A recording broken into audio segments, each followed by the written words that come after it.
क्या मालूम था उनको कि वो टाइम ट्रेवल की एक दास्तान का हिस्सा बनने जा रहे हैं। You know the rules of time jumps, right? Time travel. Time travel is a concept that has been around for centuries. It is the idea of traveling to the past or future. क्या time travel सही में possible है? यह बात है सन 2006 की, जब Sergei पोनोमारेंको नाम का एक आदमी यूक्रेन की राजधानी कीव में भटक रहा था। उसने एक अजीब पोशाक पहन रखी थी। उसके हाथ में बहुत पुराने मॉडल का कैमरा भी था। मानो ऐसा लग रहा था कि वह कोई पर्यटक हो, परंतु वह कोई पर्यटक नहीं था, बल्कि वह टाइम ट्रैवलिंग करके आ रहा था। उसने यह भी दावा किया था कि वह अतीत से आया है। उसका कहना था कि जब उसने एक अज्ञात फ्लाइंग ऑब्जेक्ट को देखा तो वह उसकी तस्वीर लेने के लिए अपना घर छोड़कर गया था और फोटो खिंचवाने के दौरान उसने अचानक खुद को भविष्य में पाया। साइकोलॉजिस्ट पार्लो कुट्रीकोव का भी ऐसा कहना था कि उसने अतीत से कूदकर भविष्य की अर्धशतक में यात्रा की थी। यह पूरी तरह से एक असाधारण मामला था जिसने बहुत से लोगों को उलझाकर रख दिया था। रूस में टेनी चैनल 1+1 ने डॉक्यूमेंट्री टाइम ट्रेवलर में सर्गेई पोनोमारेंको के मामले का एक वीडियो प्रस्तुत किया था, जब यह बताया गया कि 23 अप्रैल 2006 को एक 25 ईयर ओल्ड का एक भटका हुआ व्यक्ति यूक्रेन की राजधानी कीव में लक्ष्यहीन होकर भटक रहा था और उसके हाथ में एक कैमरा भी था।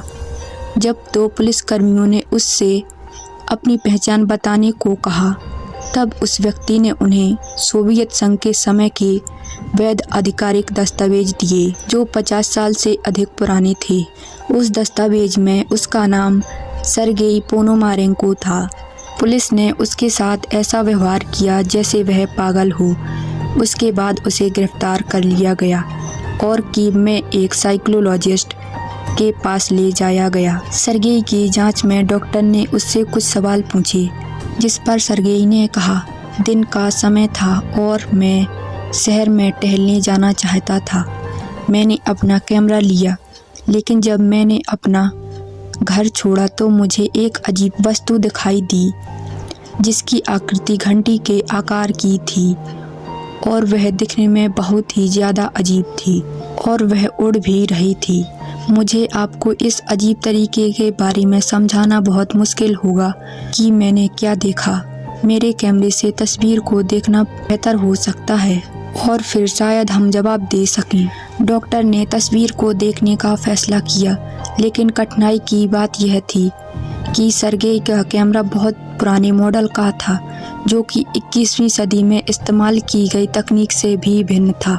इसीलिए उन्हें एक्सपर्ट फोटोग्राफर वादिम पाइसनर की तलाश करनी पड़ी, जो उस रोल के क्रैक करने पर आश्चर्यचकित हुए जो 70 के दशक से निर्मित नहीं हो रहे थे।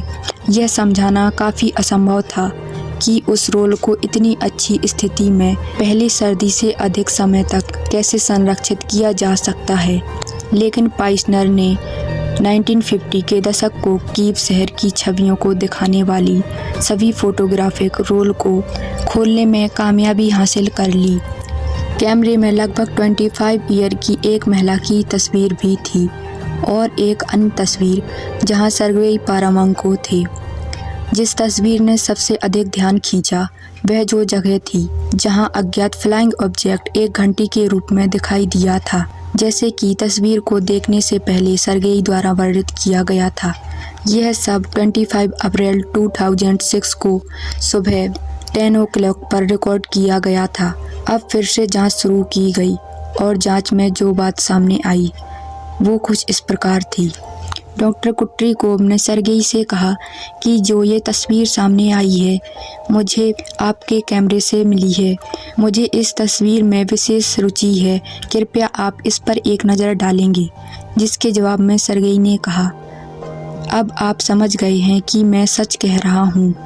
मुझे अब तक समझ में नहीं आया कि यह वस्तु क्या है और मेरे साथ ऐसा कुछ कैसे हुआ। जब मैंने तस्वीर ली और मैं कैमरे को देखने के लिए नीचे गया और किसी तरह मैं इस वर्ष में दिखा। डॉक्टर कुटरीकोव के बात करने के बाद सर्गेई अपने कमरे में फिर से चला गया। क्लिनिक के सुरक्षा कैमरे ने उस पल को कैद कर लिया था जब वह कमरे में दाखिल हुआ था, लेकिन उसे कभी जाते हुए नहीं देखा गया और किस तरह पोनोमारेंको गायब हो गया। पोनोमारेंको कमरे से भाग नहीं सकता था क्योंकि कमरे की खिड़कियों में लोहे के रॉड लगे हुए थे जो तोड़ पाना मुश्किल था और वहां से भाग पाना भी नामुमकिन था। इसके बाद पुलिस ने जांच की और कहा कि वास्तव में सोवियत संघ के युग के दौरान यह व्यक्ति मौजूद था और 1960 में उसे लापता घोषित कर दिया गया था। वैसे आप लोगों की इस बारे में क्या राय है, क्योंकि इस घटना पर लोगों की काफ़ी नेगेटिव कमेंट भी हैं। आप लोग इस बारे में क्या राय रखते हैं कमेंट बॉक्स में बताएं। अगर वीडियो पसंद आया है तो वीडियो को लाइक करें, चैनल को सब्सक्राइब कर लें। मिलेंगे ऐसे ही नेक्स्ट वीडियो में, तब तक के लिए गुड बाय।